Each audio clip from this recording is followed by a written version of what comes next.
Picture this. It's 1999, and a frustrated Cadillac owner is standing on the side of Interstate 75, watching white smoke billow from under the hood of their $52,000 Seville STS. The temperature gauge is pegged, the engine is making sounds like a coffee percolator, and the tow truck driver who shows up already knows what's wrong before he even pops the hood. "Another Northstar?" he mutters, shaking his head. This scene played out thousands of times across America, turning what should have been Cadillac's technological triumph into a warranty nightmare that cost General Motors over $1 billion and nearly destroyed a century of premium brand reputation. The Northstar V8 was supposed to be Cadillac's salvation. Instead, it became the most controversial engine in luxury car history. Engineers called it a masterpiece. Mechanics called it job security. Owners called it unprintable things. But here's what nobody talks about. After GM quietly fixed its catastrophic flaws, the Northstar went on to power some of the most impressive performance cars America ever produced. This is the story of how Cadillac's most advanced engine became its biggest liability, then secretly evolved into something remarkable. Now, let me put this in perspective. In 1987, Cadillac was getting absolutely demolished in the luxury market. Mercedes-Benz was selling the 560 SEL with a 5.6-liter V8, making 238 horsepower. BMW's 750iL packed a 5.0-liter V12, producing 296 horsepower. Lexus was about to launch the LS400 with a 4.0-liter V8 that would redefine reliability. And Cadillac? They were pushing the 4.5-liter HT4500 V8 that wheezed out 155 horsepower and had all the refinement of a cement mixer. The pushrod engine was basically a dressed-up truck motor, and everyone knew it. O&M General Motors executives were watching their flagship luxury brand hemorrhage market share at an alarming rate. Cadillac sales had dropped from 320,000 units in 1985 to barely 200,000 by 1990. The average Cadillac buyer was 62 years old and getting older every year. Younger luxury buyers wouldn't even consider the brand. Something drastic had to be done. Enter the Aurora V8 project, codenamed LT5. Not to be confused with the Corvette ZR1's engine of the same designation, this would be an all-new clean-sheet design that would leapfrog the competition. The development budget was essentially unlimited. GM reportedly spent $480 million developing the Northstar, equivalent to about $950 million today. The mandate from top brass was simple: build a world-class V8 that would make Mercedes and BMW engineers weep with envy.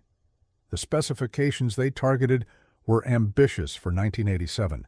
The engine needed to produce at least 275 horsepower, rev to 6,500 RPM, meet upcoming emission standards without compromise, and deliver the smoothness expected in a luxury car.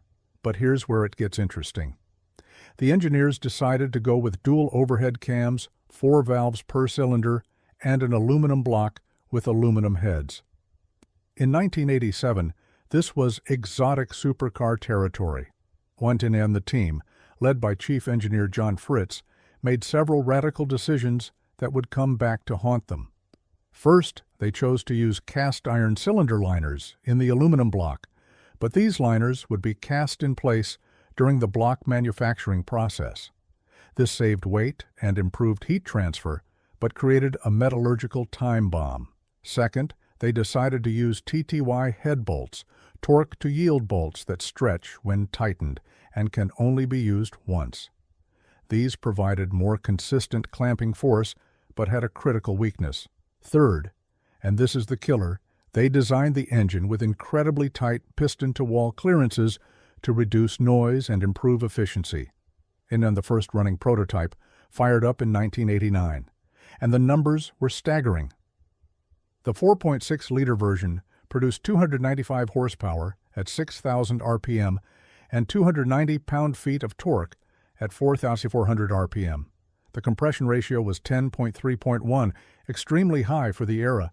The engine featured a lost foam casting process for the heads, sequential port fuel injection, and platinum-tipped spark plugs rated for 100,000 miles. The redline was set at 6,750 RPM with fuel cutoff at 7,000 RPM. For comparison, BMW's flagship 5.0-liter V12 was only making 296 horsepower, and it cost 3 times as much to produce. On-chain testing at GM's Milford Proving Ground revealed incredible performance. A Seville STS prototype with the Northstar hit 60 mbit/s in 6.9 seconds and completed the quarter mile in 15.2 seconds at 92 km/h. The engine could run for 100,000 miles at wide-open throttle on the dyno without failure. GM's engineers were so confident in the design that they programmed a lattice limp homing mode that would shut down fuel to damaged cylinders and keep the engine running on the remaining good ones, even with no coolant. NARN production began at GM's Romulus engine plant in 1992 for the 1993 model year. The Northstar debuted in the Cadillac Alente, the hand-built roadster that was supposed to compete with Mercedes SL. Only 4,670 Alentes would ever receive the Northstar before production ended, making these the rarest of the breed. The Seville STS and Eldorado Touring Coupe got the engine next, positioning Cadillac back in the performance luxury game. An end of the automotive press went absolutely berserk. Motor Trend called it the most technically advanced production V8 ever built in America. Car and driver measured 0-60 times of 6.7 seconds in the Seville STS, faster than the BMW 540i. The engine won industry awards, including the Ward's 10 Best Engines list for 1995 and 1996. Sales initially jumped, with Seville sales increasing by 35% in the first year. Everything seemed perfect. And then, the head gasket started failing. None the first warranty claims trickled in during 1994, barely a year after launch. Owners reported overheating, white smoke from the exhaust, and coolant mysteriously disappearing. GM initially dismissed these as isolated incidents. By 1995, the trickle became a flood. The problem was particularly acute in the 1993-1999 models, with failure rates approaching 50% by 100,000 miles. Here's what was actually happening inside these engines, and it's a fascinating cascade of engineering failures. The aluminum block and heads expand at different rates than the cast iron cylinder liners when heated. This is normal and expected. But the Northstar's incredibly tight tolerances meant there was no margin for error. When the engine overheated even slightly, maybe from a sticky thermostat or a small coolant leak, the aluminum would expand more than the iron liners. This created massive stress on the head gaskets. Next to the TTY head bolts made everything worse. When exposed to repeated heat cycles, these bolts would gradually lose their clamping force. The threads in the aluminum block, stressed by the pulling force of the bolts, would begin to pull out of the block itself. Once the head bolts loosened even slightly, combustion pressure would blow past the head gasket. This would pressurize the cooling system, blow coolant out of the overflow tank, cause more overheating, and create a death spiral that ended with a blown engine. The repair was a nightmare. Fixing a Northstar head gasket properly required removing the engine from the car. The engine bay was too cramped to work on it in place. Labor alone ran $2,000 to $3,000. But here's the real kicker. Using GM's recommended repair procedure with new TTY bolts almost guaranteed the problem would return. Many engines failed multiple times.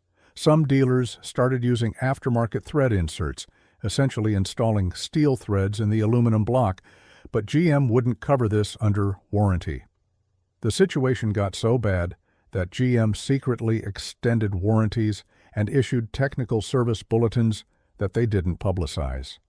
Internal documents later revealed that GM knew about the head bolt problem as early as 1995, but continued production without changes for cost reasons. The redesign would have required new tooling at multiple plants, potentially costing hundreds of millions of dollars. But wait, it gets worse. The Northstar had another fatal flaw: carbon buildup in the piston rings.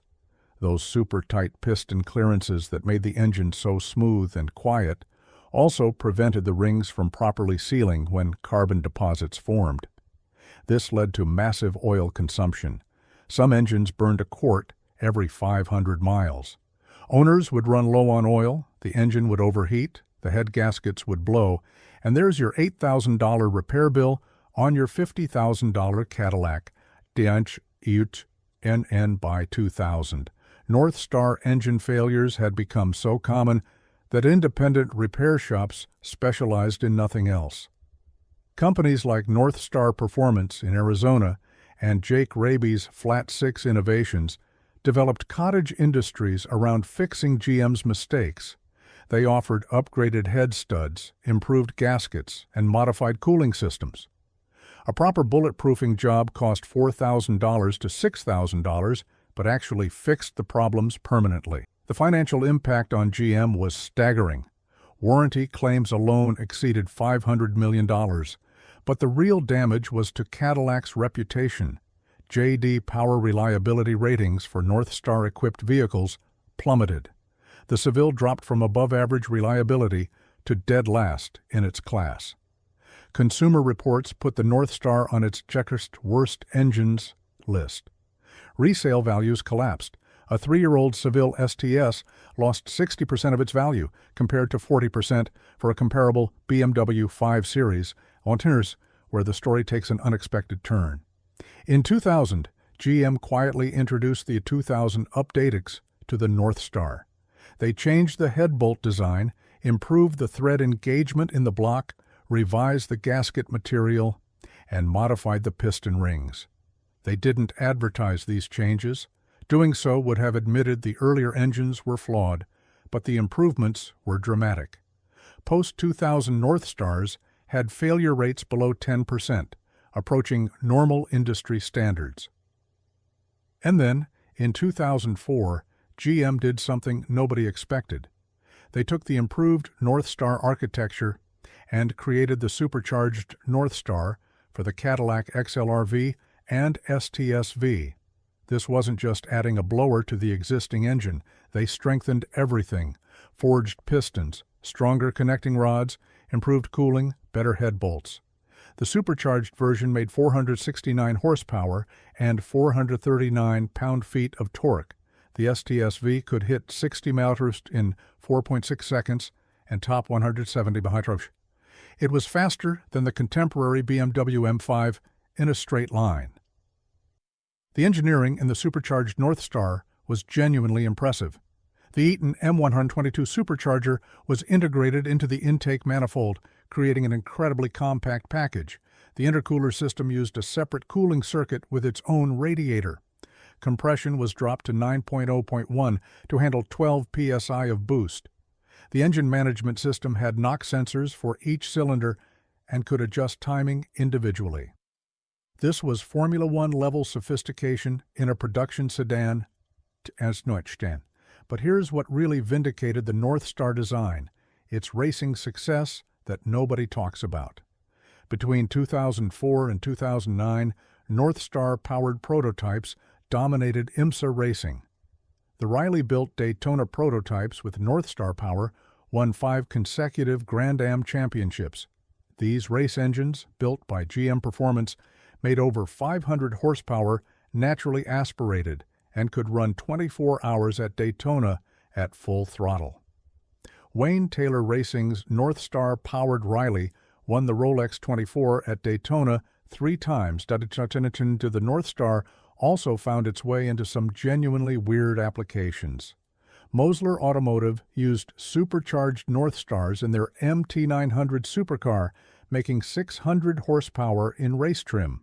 Consulier Industries built the bizarre Consulier GTP with a Northstar V8 mounted backwards. Custom builders discovered that with proper head studs and modern gaskets, the Northstar could handle 1,000 horsepower with forced induction. And the naturally aspirated Northstar continued evolving too. The 2005 revision included variable valve timing on the intake cams, raising output to 320 horsepower in RWD applications. The final versions used in the DTS and STS made 320 horsepower and could genuinely claim to be reliable. By 2010, the Northstar had become what it was always supposed to be, a smooth, powerful, technically advanced luxury engine. It just took GM 17 years and billions of dollars in warranty claims to get there. Detailliert in production ended in 2011 when GM discontinued the DTS and Lucerne. The last Northstar rolled off the line at Romulus on August 31, 2011.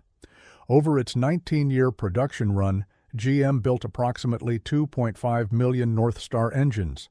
Industry analysts estimate that fixing the early engine's problems cost owners collectively over $3 billion in repairs not covered by warranty. And Jen, but here's the thing about the Northstar's legacy that everyone misses. The technologies it pioneered became standard across the industry. Direct injection, which the Northstar introduced to American luxury cars, is now universal. The lost foam casting process GM developed for the Northstar heads is now used by everyone from Ferrari to Ford. The limp home mode that seemed gimmicky in 1993 is now a required safety feature. Even the mistakes taught valuable lessons. Nobody uses TTY bolts in aluminum blocks anymore. The Northstar also inadvertently created a massive community of problem solvers. Forums like CadillacForums.com and NorthstarPerformance.com have tens of thousands of members sharing solutions, modifications, and improvements. These enthusiasts have kept thousands of Northstar-powered Cadillacs on the road long after GM abandoned them. They've developed fixes that GM never bothered with, improved cooling system designs, upgraded oil pumps, better breathing modifications. The performance potential of a properly built Northstar is still impressive today.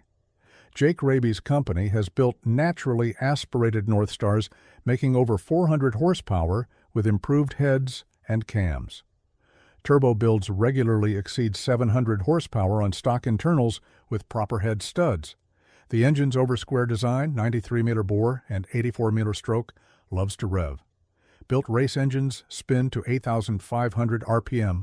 The collector market is starting to notice too. Clean, low-mileage Alantes with the Northstar are bringing $25,000 to $30,000, up from $10,000 just 5 years ago.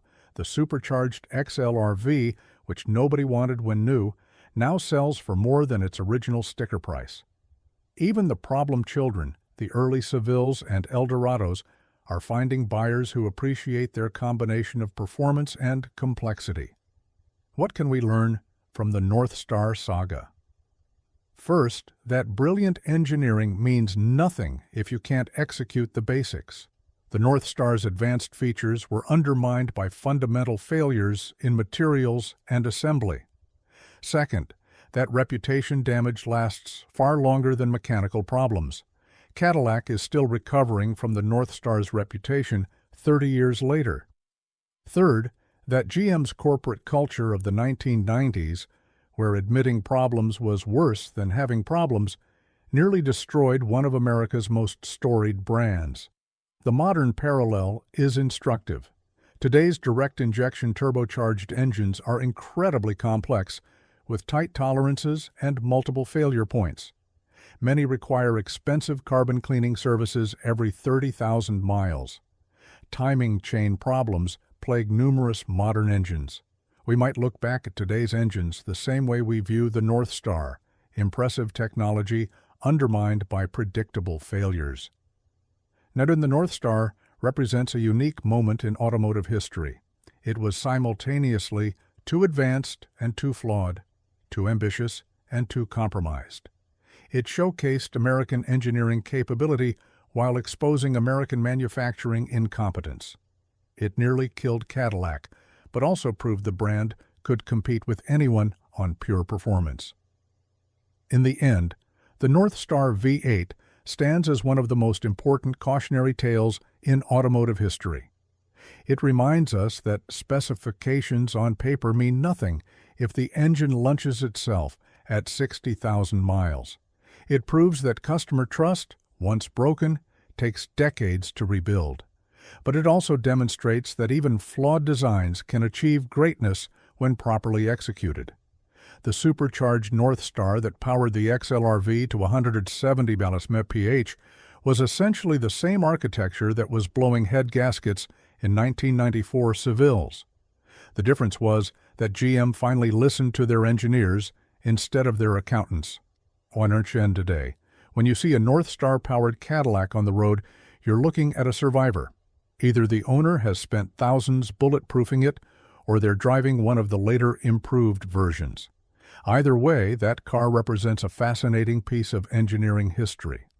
A reminder of what happens when ambition exceeds execution, and proof that even the biggest failures can eventually find redemption. The Northstar V8 almost ruined Cadillac. But in its final evolved form, it also proved that American engineers could build a world-class luxury performance engine. It just took them 2 decades, billions in warranty claims, and untold customer frustration to get there. Sometimes the most important engineering lessons are written in failure, paid for in lawsuits, and remembered in internet forums where owners still share repair tips for an engine that hasn't been built in 13 years. Stian, what's the most frustrating car problem you've ever dealt with? Drop a comment below and share your automotive nightmare stories. And if you enjoyed this deep dive into one of GM's biggest engineering controversies, make sure to subscribe for more stories about the machines that change the world, for better or worse.